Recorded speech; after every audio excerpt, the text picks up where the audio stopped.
Hey guys, sorry about that. I've just been up all night trying to think of a new video topic, but nothing has come to me yet. Ah, that must be the pizza I ordered. Hey, pizza's here. Thanks. You know, you're supposed to tip me, right?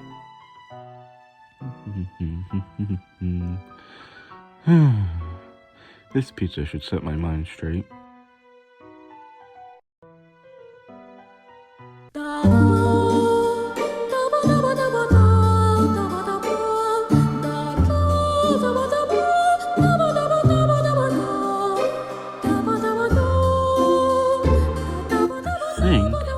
Talk about Wario Land. Picture this. It's 2018 and you know what the world's thinking. We really need a new Wario Land game. I mean, it's been 10 years since the last one we got 2 consoles ago, so I think everyone felt we were overdue for one. And who better to make it than not Nintendo? So what did come out in 2018? Well, nothing. But a small demo for an indie game that centered around Wario Land-like gameplay called Pizza Tower released. Yes, Pizza Tower. That's the video game of today's discussion. After long soul-searching, that's what I decided on. So sorry, Wario fans, but I'll get those games another video, once I, own them. Anyways, yes, the first demo for Pizza Tower released on September 27th, 2018, but it didn't come out until January 26th, 2023, almost 5 years later. In between the very first demo build and the final release, various other demo builds were released that all showed off various points in the game's development, including Patreon exclusives. I myself didn't hop onto this game until the Sage 2019 demo, as most others did too. For a brief period of time, some people started to speculate that the game got cancelled due to how long it was taking to make, but thankfully for the human race, that was not the case, and it did end up getting released. Or else, why would we be here right now? But did this game live up to the hype and production length, or is it just an expired pizza slice that you forgot in the fridge? Well, if you read the video title, you probably know which one I think it is, but we need to raise tension and keep view times high somehow, so we're going with this. Here I am. Once again, standing here. You know, wait, hold on. The Discord link should be appearing on screen in a second. Ah, there it is. Anyways, I've been kind of warming up to this room now that there hasn't been any interruptions. For once, I can just relax, which despite common belief is actually pretty rare for me. But whatever, I'm sure you guys don't want to hear what I have to say anyway. You just want to hear about the Discord server. So, join or whatever, I don't care. You know, I probably could fix this place up nicely. Welcome to... Wait. Hold on. Where's the music? I can't start my segment without the music, you know. There we go. I can begin. Ahem. Welcome back everyone to Video Game Talk with Video Generator 5. Today's talker we have with us is Larch, the potted plant with green skin. Most plants have green skin. Ah. Of course. Well, we're getting off topic. Now tell me Larch, what is your experiences with video games? Well, not a whole lot, unfortunately. Throughout my entire life, my family never had much money. We lived near a small lake most of my childhood. My uncle was always the one with the most money, so I always looked up to him to get me things whenever he visited. Heck, I still do now. But regardless, one of the things he would always get for me is a video game for Christmas. It was always amazing to get back then, but nowadays I look back and realize how obvious it was that he was just picking up whatever the first game he saw was, without even considering the quality. But hey, at least he did it out of love nonetheless. Wow. How emotional. So what is it like nowadays? It's kind of the same, except instead of giving me video games on Christmas, he gives me straight cash. I know for a fact that I don't live with my parents anymore. I see it as a win-win since I get to buy something I actually want and he doesn't have to think twice about what to get me. I see. Interesting. Well, thank you for coming out here today, Lutch. Don't mention it. So anyways, that's all the time we have for this week. Catch us here next time on VGT with VG5, where we will be talking with someone else who may or may not have had video games in the past. We don't check beforehand. See you then. For those unaware, Pizza Tower was developed by McPig and Certif under their studio Tour de Pizza.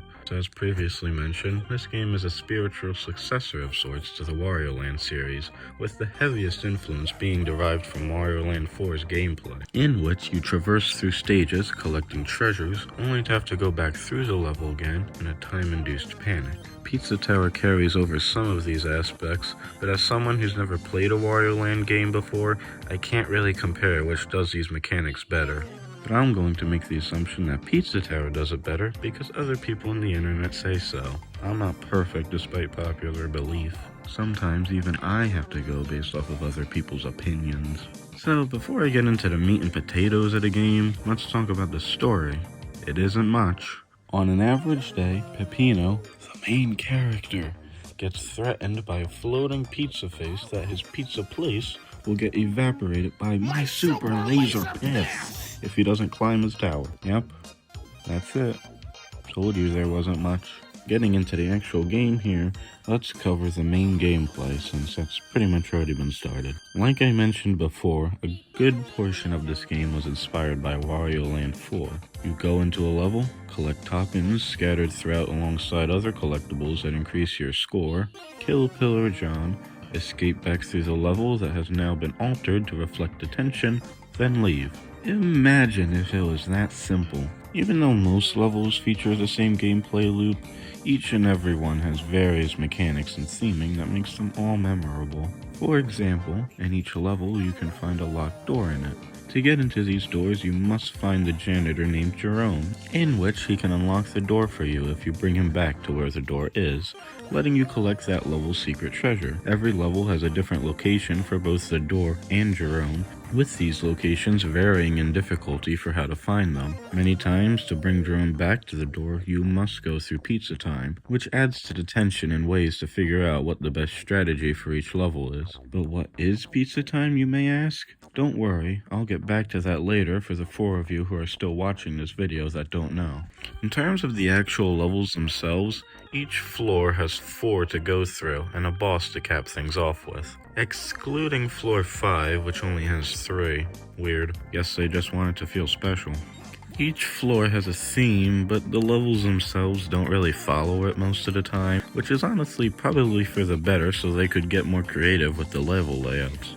And get more creative with the layouts they did because there are a lot of memorable themes at play here. There's an ancient ruins level where you have disappearing cheese blocks and bombs, a desert level with cow cutouts and cheese tribes until near the end of the level where you briefly go into a UFO and find all these olive aliens. There's also an entire level dedicated to mini-golf with these guys, a level where you go into various spaceships that bring you to multiple planets, a level entirely based around a city populated by pigs, and a level dedicated to shit. You'd be hard-pressed to find any game with better theming than this. Anyways, didn't I mention I would get back to something or whatever?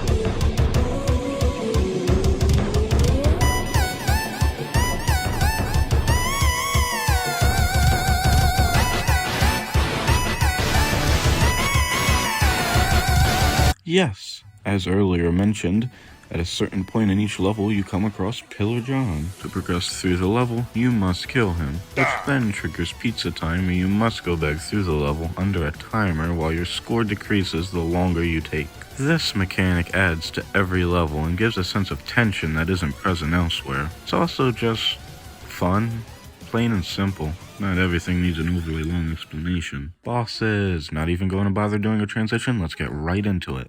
Pepperman 10 out of 10, everyone else 0 out of 10. Seriously though, all the bosses are good. None of them are exceptionally hard, looking at you, fake Peppino, but they're all fun in their own right. Honestly, not much else to say about them, they're just cool. We should probably move on. Aside from the gameplay, obviously the most identifiable aspect of this game is the graphics. The art style is one that resembles late 1990s and early 2000s cartoons, making it stand out supremely. It also adds to the fast-paced nature of the game that's present throughout. I mean, imagine if I looked like that.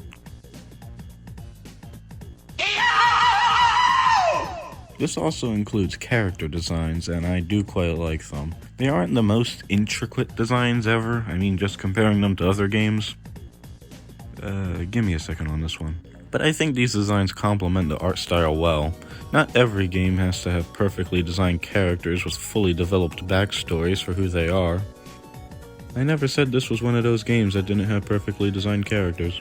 So yes, I like the gameplay, I like the graphics, I like Pepperman.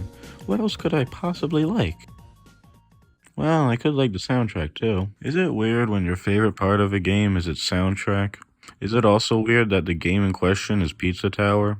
I can see you nodding yes from behind your screen. Yeah, so the soundtrack is actually really amazing. Sorry to all those that bought this shirt. Seriously though, the soundtrack is really something special. The sound fonts, instruments, themes, everything throughout is very appealing to the ears. Not mine though, since I have no ears. But I swear I can still hear it. From tracks like Tombstone, Arizona,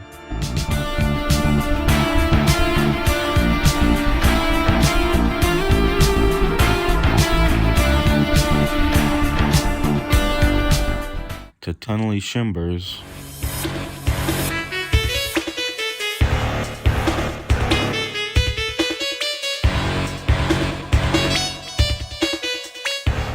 There is a lot of great sounds in play here. I'd even dare to say that there's no bad tracks in the game. But FishPaste, you may say. There's no way the game has no bad songs. Well, maybe not no bad songs, just 0 bad songs. So now what? I've talked about pretty much everything this game has to offer here. The gameplay, art style, soundtrack. I mean, I could get into all the old unused stuff from past demos, but honestly, that kind of stuff doesn't really fit the current topic on the final game and probably deserves its own video. So throw it into the pile of video ideas that I will neglect until it becomes convenient for me to use. But yeah, great game. I love Pepperman. I hope he gets his own spin-off someday. This is the outro, by the way. I couldn't think of a funny joke to end it off with, so I decided this would be the next best thing. Probably should have talked about Wario Land.